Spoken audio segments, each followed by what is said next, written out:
था, चारों तरफ खेत और दूर क्षितिज पर फैला जंगल। रवि शहर से आया था, लेकिन गांव वालों के चेहरे देखकर उसे अजीब बेचैनी महसूस हुई। गांव का बूढ़ा रामलाल ने उसे पहली ही रात चेतावनी दी, बेटा, उस हवेली का रास्ता भूलकर भी मत देखना, वहां रात में कोई जागता है। रवि ने हंसकर टाल दिया, बाबा, ये सब अंधविश्वास है, मैं कल ही जाऊंगा। बूढ़े की आंखों में डर साफ झलक रहा था।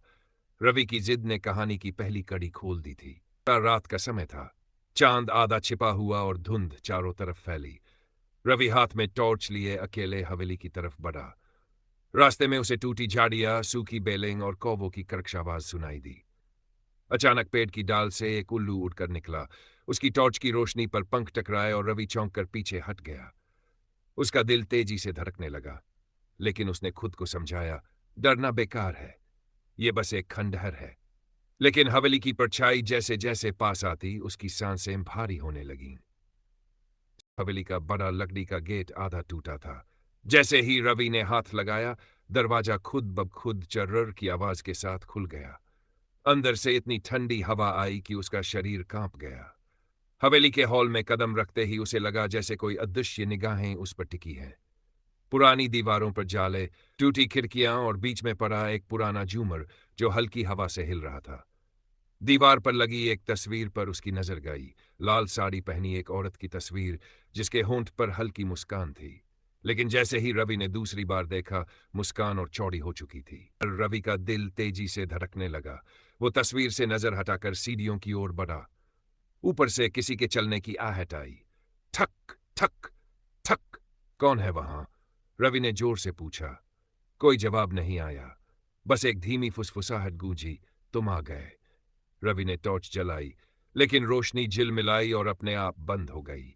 अब हवेली के अंदर सिर्फ अंधेरा और उसकी धड़कन थी। रवि ने टॉर्च को फिर से ऑन करने की कोशिश की, और जैसे ही रोशनी जली, दीवार पर लाल साड़ी पहनी वही औरत खड़ी थी। उसका चेहरा तस्वीर जैसा ही था, लेकिन आंखें लाल चमक रही थी। रवि घबराकर पीछे हटा और देखा कि दरवाजा अपने आप बंद हो चुका था। अब हवेली से बाहर जाने का कोई रास्ता नहीं बचा था। औरत की धीमी आवाज गूंजी, अब तुम मेरे हो। रवि की सांसें रुकने लगीं। रवि ने पूरी ताकत से हवेली का मुख्य दरवाजा खींचा, लेकिन वो हिला तक नहीं। वो सांस फूलते हुए पीछे मुड़ा और देखा कि हॉल की सभी तस्वीरों की आंखें जैसे उसकी तरफ घूम गई हों। कमरे में अचानक ठंडी हवा चली, झूमर तेजी से हिलने लगा। रवि का गला सूख गया। उसने जोर से चिल्लाया, कौन हो तुम? सामने आओ। धीरे से आवाज आई, तुम्हें क्यों बुलाया गया, ये तुम नहीं जानते। फिर रवि ने हिम्मत जुटाई और सीढ़ियों की तरफ बढ़ा। हर कदम पर सीढ़ियों से चर चर की आवाज गूंज रही थी। जैसे ही वो बीच में पहुंचा, ऊपर की मंजिल से किसी बच्ची की हंसी सुनाई दी। उस हंसी में मासूमियत नहीं बल्कि खौफ छिपा था। रवि के कानों में गूंजता रहा, आओ आओ, हम खेलेंगे। टॉर्च की रोशनी दीवार पर पड़ी और वहां खून से लिखे शब्द उभर आए, तुम्हारा स्वागत है। ऊपर का दरवाजा आधा खुला था। रवि ने धक्का देकर खोला और कमरे में कदम रखा। कमरे में टूटी गुड़ियां बिखरी पड़ी थी। दीवारों पर चाक से अजीब आकृतियां बनी हुई थीं, उल्टे चेहरे, काले हाथ और खून जैसी लकीरें। अचानक कोने में एक पुरानी झूलती कुर्सी अपने आप हिलने लगी और उस पर एक छोटी बच्ची बैठी थी जिसकी आंखें खाली थी। उसने मुस्कुराकर कहा, तुम्हें मां बुला रही है। बच्ची की बात खत्म होते ही कमरे का दरवाजा अपने आप बंद हो गया। टॉर्च की रोशनी टिमटिमाई और सामने लाल साड़ी वाली औरत खड़ी थी। उसके चेहरे पर वही अजीब मुस्कान, लेकिन इस बार उसके होंठों से काला तरल टपक रहा था। वो धीरे धीरे रवि की ओर बढ़ी और उसकी आवाज फुसफुसाई, तुम यहां से कभी नहीं जा पाओगे। रवि घबराकर पीछे हटा, लेकिन दीवार से टकरा गया। औरत का चेहरा अब सिर्फ 2 इंच की दूरी पर था। अचानक बच्ची चीखने लगी, रुको मां, उसे अभी मत ले जाओ। औरत ठिठक गई। कमरा फिर से अंधेरे में डूब गया और अचानक दीवार पर एक छुपा दरवाजा खुला। रवि कांपते हुए उस तरफ बढ़ा और देखा कि अंदर एक छोटा ताखाना है। वहां पुरानी किताबें, ताबीज और गांव की काली कहानियों के निशान रखे थे। रवि ने किताब उठाई और पहले ही पन्ने पर लिखा था, जो भी इस हवेली में प्रवेश करता है उसका नाम इस किताब में दर्ज हो जाता है। और अगली लाइन पढ़ते ही उसका खून जम गया। उसमें लिखा था, रवि वर्मा आज। रवि ने कांपते हाथों से किताब पलटनी शुरू की। हर पन्ने पर अलग अलग नाम लिखे थे, गांव के लोग जो सालों पहले गायब हो गए थे, हर नाम के सामने एक तारीख दर्ज थी और आखिरी में लिखा था मृत। रवि की आंखें फटी रह गईं। अचानक पन्ने अपने आप तेजी से पलटने लगे और एक भयानक चीख कमरे में गूंजी। चीख खत्म होते ही किताब से काला धुआं निकला और दीवारों पर फैल गया। तहखाने की हवा अचानक भारी हो गई। सांस लेना मुश्किल था। रवि पीछे हटने ही वाला था कि उसके कंधे पर किसी ने हाथ रखा। उसने पलट कर देखा। वही छोटी बच्ची खड़ी थी। उसकी आंखें अब खून से भरी थी। वो बोली, ये हवेली तुझे नहीं छोड़ेगी, जैसे उसने हमें नहीं छोड़ा। और अचानक बच्ची की गर्दन पीछे की तरफ मुड़ गई और उसका शरीर गिर पड़ा।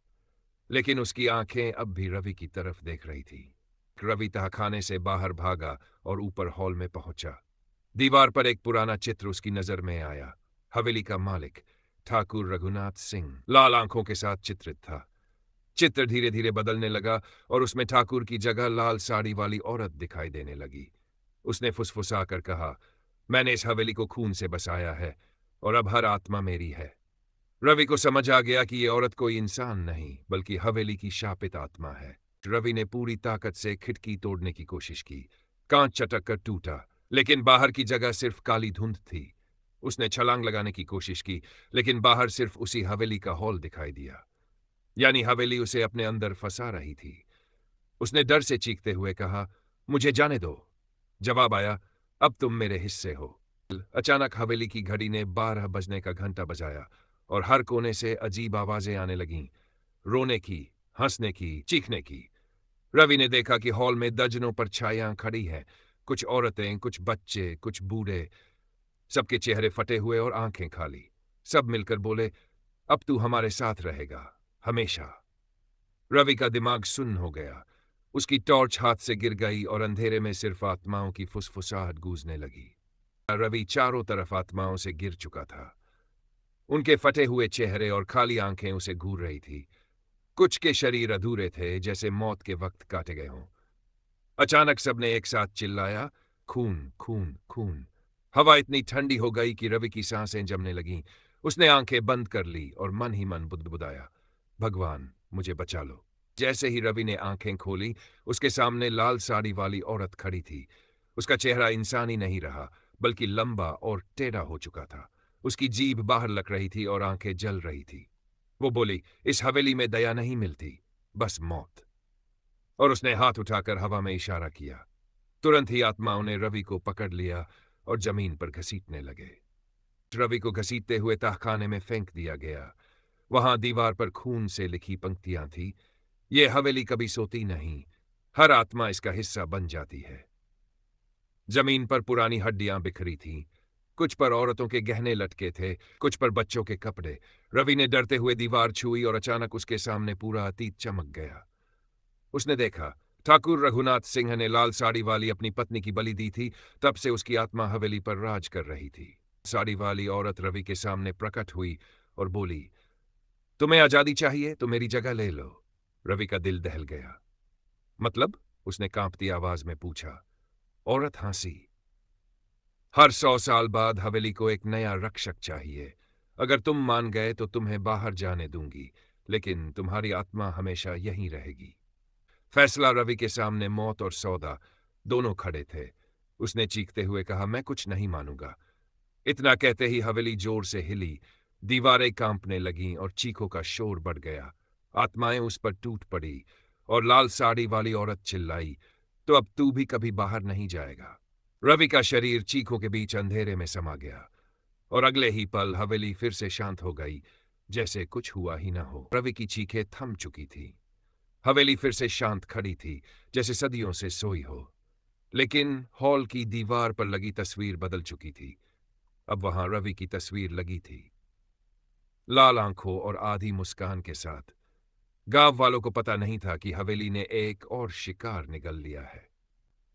अगली सुबह गांव में सुबह का सूरज निकला, लेकिन हवेली पर हमेशा की तरह धुंध छाई रही। रामलाल और कुछ गांव वाले हवेली के पास पहुंचे। एक और गांव वाला बोला, कल रात शहर से आया लड़का यहीं गया था। रामलाल ने सिर झुकाकर कहा, वो अब कभी लौटकर नहीं आएगा। सब डरकर चुप हो गए, क्योंकि वे जानते थे, हवेली जिसके नाम ले लेती है वो कभी बाहर नहीं आता। अंदर हवेली में रवि अब आत्मा बन चुका था। उसके कदमों की आहट हवेली के गलियारों में गूंज रही थी। वो दीवार पर लिखा पढ़ रहा था, तुम अब हवेली का हिस्सा हो। जब कोई नया आएगा तो वही तुम्हें आजाद करेगा। रवि का चेहरा पीड़ा से भरा था। उसकी आत्मा चीख रही थी, लेकिन कोई सुन नहीं सकता था। रात टलते ही हवेली फिर से जिंदा हो उठी। झूमर अपने आप हिला, खिड़कियां चर चर करने लगी। लाल साड़ी वाली औरत दरवाजे के पास खड़ी होकर बोली, एक और आत्मा, और मेरी ताकत बढ़ गई। उसकी हंसी इतनी भयानक थी कि हवेली की दीवारें तक कांप उठी। सभी आत्माएं मिलकर वही हंसी दोहराने लगी। गांव से दो किशोर लड़के जिज्ञासा में हवेली की तरफ आए। उन्होंने सुना था कि हवेली में भूत है, लेकिन वे इसे मजाक समझते थे। जैसे ही उन्होंने गेट खोला, दरवाजा अपने आप खुल गया। अंदर घुप अंधेरे में एक परछाई खड़ी थी। वो परछाई कोई और नहीं, बल्कि अब रवि था। उसकी आंखें लाल थी और होंठ पर डरावनी मुस्कान। उसने धीरे से कहा, तुम आ गए। अब कहानी साफ हो रही है कि हवेली एक अनंत चक्र है। हर शिकार अगले शिकार को अंदर खींचता है। दो किशोर लड़के हवेली के हॉल में दाखिल हुए। उनके कदमों की आवाज गूंज रही थी। एक बोला, देखा, कुछ नहीं है यहां, बस टूटी फूटी दीवारें। लेकिन तभी अचानक दरवाजा अपने आप बंद हो गया।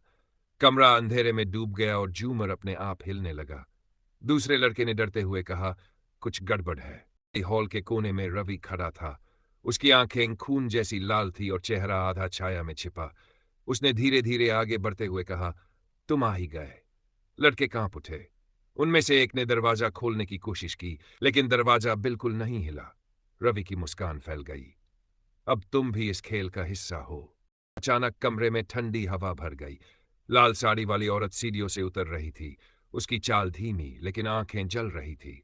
उसने दोनों लड़कों की तरफ देखते हुए कहा, हर 100 साल के चक्र को पूरा करने के लिए नई आत्माएं चाहिए। रवि उसके पीछे खड़ा था, जैसे उसका सेवक। लड़कों को अब समझ आ गया कि वे फंस चुके हैं। पूरे हॉल में दर्जनों आत्माएं प्रकट हो गईं। बच्चों की हंसी, औरतों की चीखें, बूढ़ों की कराहें, सब एक साथ गूंज उठी। लड़के डर से कांपते हुए जमीन पर गिर पड़े। अचानक पुरानी किताब अपने आप खुली और पन्ने पलटने लगे। उस पर दो नए नाम लिखे गए, अजय आज, करण आज। रवि ने ठंडी आवाज में कहा, अब तुम कभी बाहर नहीं जाओगे।